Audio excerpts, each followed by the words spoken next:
Janvier c'est terminé, j'ai regardé après un film par jour, donc review. Le premier film que j'ai vu c'est Comme un lundi de Ryo Takebayashi. C'est un film de 2022. C'est un film qui se passe au Japon dans une petite agence de publicité. Et les employés vont se retrouver piégés dans une boucle temporelle, donc c'est un film de boucle temporelle. Ils vont essayer de trouver ce qui cause ça et l'empêcher pour retrouver leur vie normale. Je l'ai noté 3 sur 5 parce que je trouve que le film est mid, mais en même temps, c'est un film de boucle temporelle donc ça va rien réinventer. Là, en l'occurrence, le film ne réinvente rien du tout. C'est un film qui utilise la boucle temporelle pour illustrer la monotonie de la vie en bureau. C'est sympa, mais du coup, ça réinvente rien. On s'ennuie pas, mais en même temps, ça casse pas trois pattes à un canard. C'est sympa, mais sans plus. Je sais pas, c'est pas un film que je conseillerais, je pense. Mais bon. Le deuxième film que j'ai vu, c'est Drive Away Doll de Ethan Cohen, qui est sorti en 2024. C'est son premier film tout seul, si je dis pas de bêtises. Parce que normalement, il fait avec son frère, donc les frères Cohen. Moi, j'ai vu aucun de leurs films, mais apparemment, ils sont excellents. Et là, celui-ci, là, du coup, il l'a fait tout seul. Il est noté 2,8 sur Letterboxd. Voilà. Et puis, je me rappelle qu'il s'était fait défoncer. Ça parle de quoi? Ça parle de Jamie qui vient de se faire quitter par sa petite amie, et de Marianne, une amie à elle qui a un peu besoin de se détendre, de décompresser. Elles vont décider de faire un road trip, je sais plus où, dans les États-Unis, bref, elles partent. Elles empruntent une voiture, et en fait, cette voiture, elles ne devaient pas l'emprunter, ça appartient à quelqu'un d'autre. Et elles vont se retrouver mêlées à des histoires de criminels qui vont essayer de récupérer cette voiture, parce qu'à l'intérieur de cette voiture, il y a quelque chose qui leur appartient. Du coup, c'est une comédie policière, je sais pas trop comment le décrire. J'ai failli arrêter le film au bout de 10 minutes. J'y arrivais pas à rentrer dedans. En fait, le montage était trop bizarre. Ça faisait un peu... Vous voyez, Sam Raimi, il a des fois, il a des idées de montage, enfin de transition entre des scènes un peu douteuses. Bah là, il y avait une transition qui m'a fait sortir du film et je me suis dit, mais putain, mais qu'est-ce que je suis en train de regarder? Mais bon, j'aime pas ne pas finir un film, donc je me suis assise et j'ai continué. Et franchement, je suis contente d'avoir continué. Le film est pas excellent, j'ai mis 3.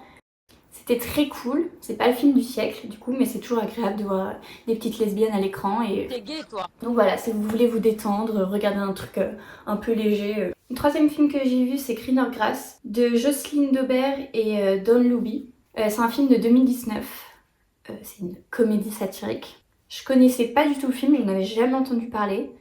J'ai vu l'affiche sur Letterboxd et je me suis dit ok, l'affiche me plaît, je vais le mettre dans ma watchlist et je le regarderai plus tard. Et c'est un peu comme ça que je découvre à chaque fois des films. Et franchement, merci. Merci pour tout parce que le film est génial. Voilà, j'ai mis 4 avec un petit cœur parce que trop bien. De quoi ça parle? Ça parle de 2 mamans de banlieue américaine. Vous voyez les suburbs là? Ce truc qui, personnellement, ça m'angoisse. Donc ça met en scène ces 2 mamans, Jill et Lisa, qui sont en compétition passive-agressive. Trop bizarre, mais de toute façon, parce que le ton du film est trop bizarre. Elles sont en compétition parce qu'elles sont prêtes à tout pour arriver à ces normes sociales qu'on leur impose, qu'on leur demande. C'est pas un film qui va plaire à tout le monde. Moi j'ai adoré, voilà. Mais ouais, en fait il est trop bizarre. Il y a trop une ambiance un peu uncanny, un peu... Vous voyez les courts-métrages Adult Swim? Et ben il y a un peu cette ambiance. Je saurais pas comment l'expliquer, mais moi c'est comme ça que je le ressentais. L'esthétique elle est kitsch au possible. C'est un univers surréaliste, donc c'est pour ça que tout est un peu bizarre. Par exemple, la première scène du film, c'est Jill et Lisa qui sont en train de regarder le match de foot de leur enfant. Et Jill a un nouveau bébé. Et elle voit dans les yeux de Lisa qu'elle est un peu jalouse et qu'elle aussi, elle aurait bien aimé avoir un bébé. Et du coup, Jill lui propose de lui donner son bébé. Et Lisa se récupère le bébé de Jill. Et voilà. Et bref, après... En fait, c'est plein de scènes comme ça, trop bizarres. Mais trop bien. Moi, je vous le conseille. Bon, alors ça, c'est un film que je pense que tout le monde a vu, il est sur Netflix. C'est le nouveau Wallace et Gromit, qui est sorti en 2024. C'était le premier film Wallace et Gromit que je voyais. Et je l'ai trouvé pas top. Ça parle de quoi? Même si absolument tout le monde l'a vu. C'est Wallace qui va créer un gnome robotique pour l'aider dans ses tâches. sauf que je sais plus comment il s'appelle, le méchant là, le canard. C'est un canard, le pingouin. Il va le pirater et le rendre maléfique et bref, Gromit le Goat va essayer de déjouer ses plans. J'ai pas aimé, voilà, c'est le premier film que je vois. En plus de ça, je l'ai trouvé long et j'ai été vérifier et en fait le film ne fait que 1h19. Et dans ma tête, il faisait vraiment 2 heures. Donc ouais, j'ai pas du tout aimé. En plus de ça, je trouve que le personnage de Wallace, il est insupportable. Alors, je pense qu'il il est comme ça dans tous les films, mais vraiment, je peux pas. Il me saoulait. Dès qu'il parlait, j'en pouvais plus. Donc voilà, j'ai rien d'autre à dire. J'ai mis 2,5, je crois. Non, j'ai mis 3. Sympa à montrer à vos petits frères, à vos petites sœurs, mais à part ça... Cinquième film, c'est Le Roi de David Michôd, qui est sorti en 2019. Lui aussi, il est sur Netflix. Voilà, je crois que c'est même un partenariat Netflix. Enfin, un film Netflix. Ça parle de quoi? Ça parle de Henri V, joué par Timothée Chalamet. Donc son père meurt, il se retrouve roi et il décide de partir en guerre contre la France. J'ai pas aimé le film. Je trouve pas qu'il est nul. Enfin, je me suis pas fait chier devant. Non, c'est plus ça. Je me suis pas fait chier devant parce que le film fait quand même 2h12, je crois, un truc comme ça. C'est pas si long, mais ça reste un long film. Donc je me suis pas ennuyée, mais je m'en fous. En fait, pas plus intéressant que ça. Je pense que c'est historiquement correct, mais ils sont ridicules en armure. Voilà. Et je pensais ne jamais dire ça, mais Timothée Chalamet est trop beau dedans. Donc bravo à lui. Sinon, le reste du film... Ensuite, film que j'ai adoré et que je ne comprends pas pourquoi mes amis n'aiment pas le film. J'ai genre 5 amis qui sont allés le voir, ils ont tous détesté. C'est Nosferatu. Moi, j'ai adoré, voilà, je lui ai mis 4, j'ai mis un cœur. C'est un film de Robert Eggers qui est sorti du coup en 2024, le 25 décembre. C'était super. Je sais pas si c'est vraiment nécessaire de faire un synopsis du film parce que c'est... Si vous connaissez Dracula, c'est juste ça en fait. C'est un remake, je crois que c'est le 5e remake de Nosferatu. C'est l'histoire de Dracula. Ça se passe pendant l'époque victorienne, en Allemagne. Thomas, un agent immobilier, part en Transylvanie, en Roumanie, pour rencontrer le comte Orlok, aka Nosferatu, aka Dracula. Le comte se prend d'amour pour la fiancée de Thomas, Hélène, et décide de la rejoindre en Allemagne. Donc c'est un film d'horreur de vampires, un film de monstres. Robert Eggers, c'est un réalisateur que j'aime beaucoup, que j'adore. J'avais adoré The Witch. En plus de ça, c'est un film qui avait l'air parfait pour moi. Film gothique de vampires, j'en demande pas plus. Voilà, c'est moi, c'est ce que j'adore. J'adore les vampires, donc j'étais hyper excitée. Et en plus de ça, moi j'adore Dracula de Bram Stoker, de Francis Ford Coppola. J'avais adoré. J'avais vu un Nosferatu, celui avec Isabelle Adjani. My love. Mais j'avais pas du tout aimé. J'avais arrêté le film au bout de genre 30 minutes.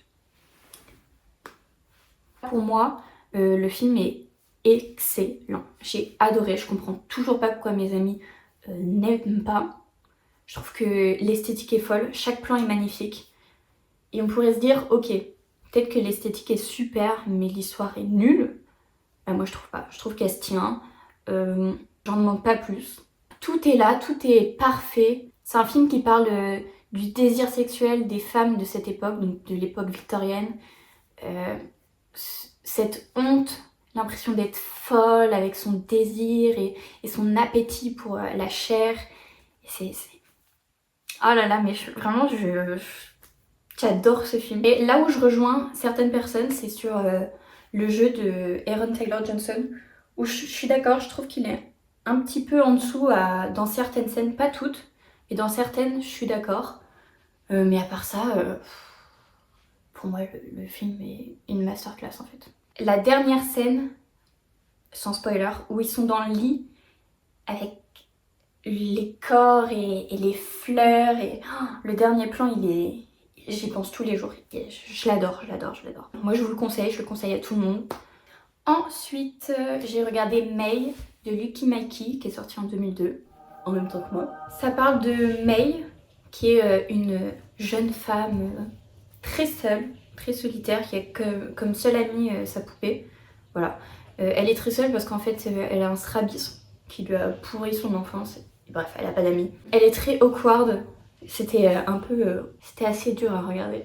Des fois j'en pouvais plus. Elle va se prendre d'obsession pour les mains d'un mec qu'elle trouve parfaite et en fait elle va développer une obsession pour la perfection et elle va commencer à sombrer un peu à peu dans la folie, une folie un peu macabre. J'ai été un peu déçue du film. Je pensais que j'allais plus aimer parce que moi j'adore les meufs un peu bizarres. Les films comme ça un peu bizarres et en plus de ça c'est un film d'horreur. Ça aurait pu me plaire mais bon ça n'a pas hit the spot. J'ai mis 3 quand même parce que je trouve pas le film mauvais mais juste j'ai pas réussi à vraiment rentrer dedans. Il y a du lesbianisme, donc agréable surprise, voilà, je m'y attendais pas, donc vraiment super. À part ça, moi je vous le conseille quand même, parce que je pense que ça peut plaire à plein de personnes. Ensuite, j'ai vu Bound des sœurs Wachowski, un film de 96, et je crois que c'est leur premier film, donc bravo à elles, le film est excellent. J'ai mis 4 avec un petit cœur. Donc ça se passe aux États-Unis, ça parle de Corky, une ex-détenue, qui va faire des travaux dans un appartement voisin avec Violette, la femme d'un membre de la mafia.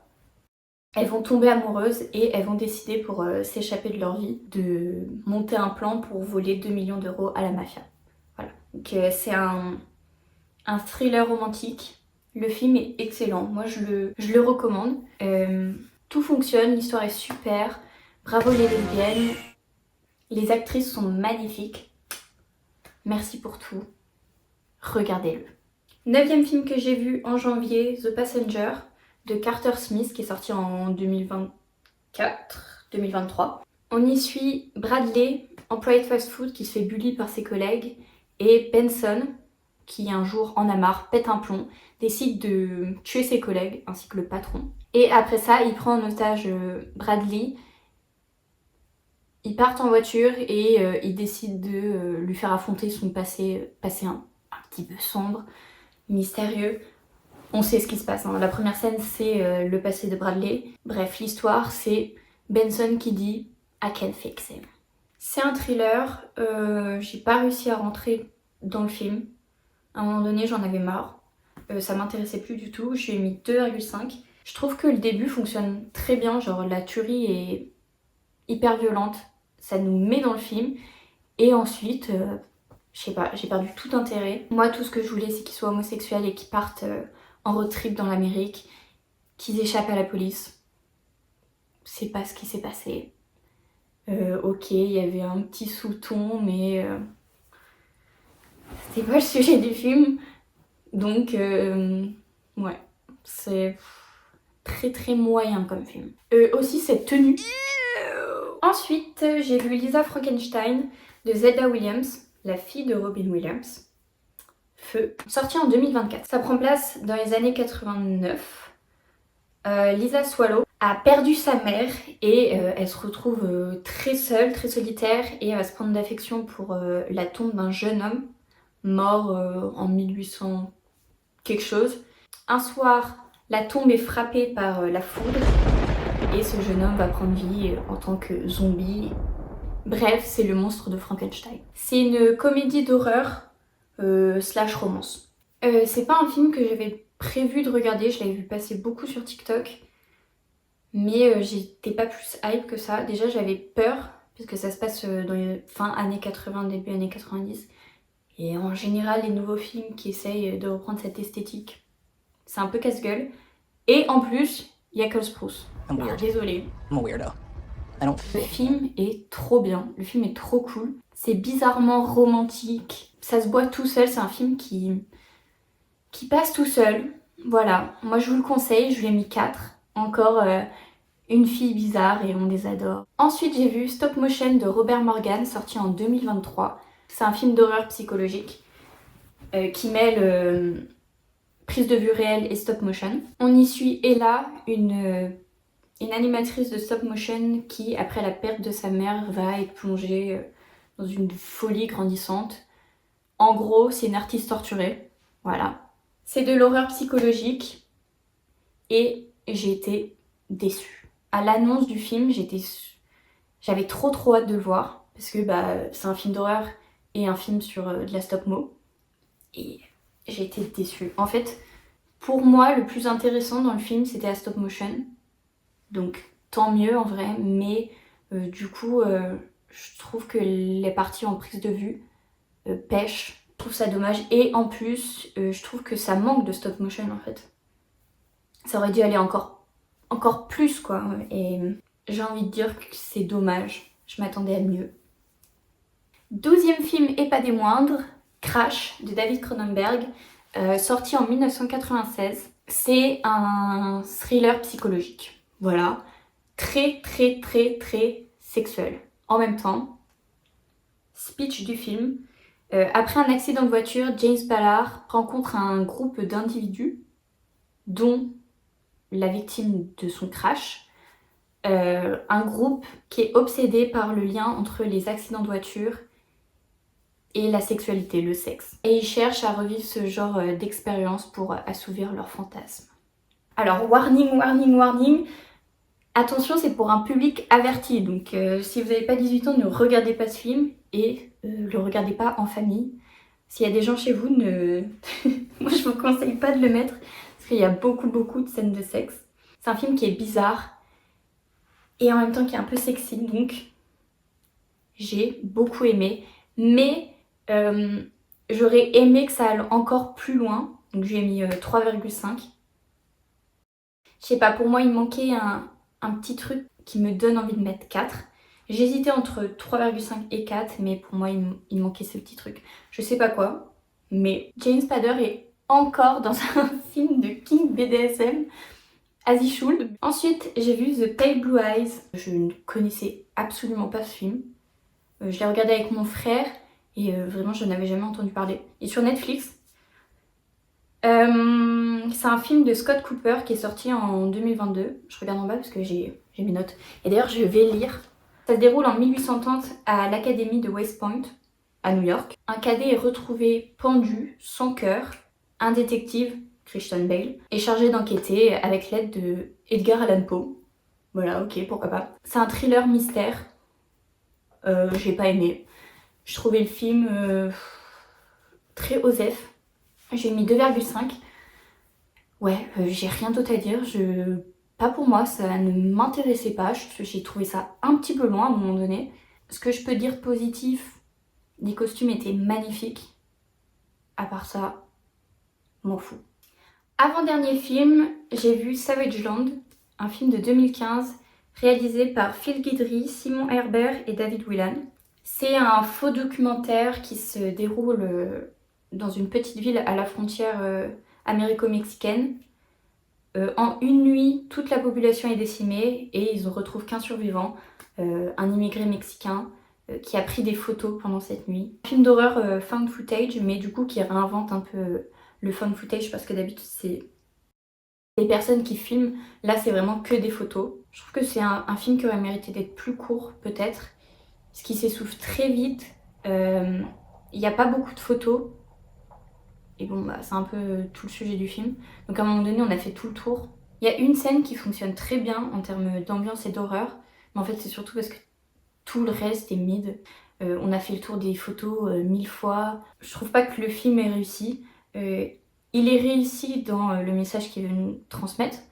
Donc ça parle de racisme, du racisme que subissent les Mexicains et les immigrés latinos en général qui franchissent la frontière. Ça nous montre aussi à quel point les racistes sont bêtes. On peut leur montrer des preuves. Peu importe, ils désigneront toujours le même coupable. Mais quitte à utiliser de l'horreur, en plus là c'est de l'horreur surnaturelle, autant y aller à fond quoi. Là vraiment ça reste en surface et je trouve ça pas intéressant du coup. Dernier film que j'ai vu en janvier, c'est $1 Million Baby de Clint Eastwood, sorti en 2004. Ça raconte l'histoire de Maggie, serveuse de 31 ans pauvre, qui décide de convaincre Frank Dunn, un entraîneur de boxe, de l'entraîner à son tour pour enfin donner sens à sa vie. C'est un classique, que voulez-vous que je vous dise, il mérite sa note, moi je lui ai mis 4, il est noté 4 sur Letterboxd. Le film est très bien, j'ai beaucoup pleuré. Et je ne savais pas que c'était lui Clint Eastwood, voilà, j'ai appris ça. Inculte je suis. Voilà, c'est fini, bisous. Merci d'avoir regardé. Ciao.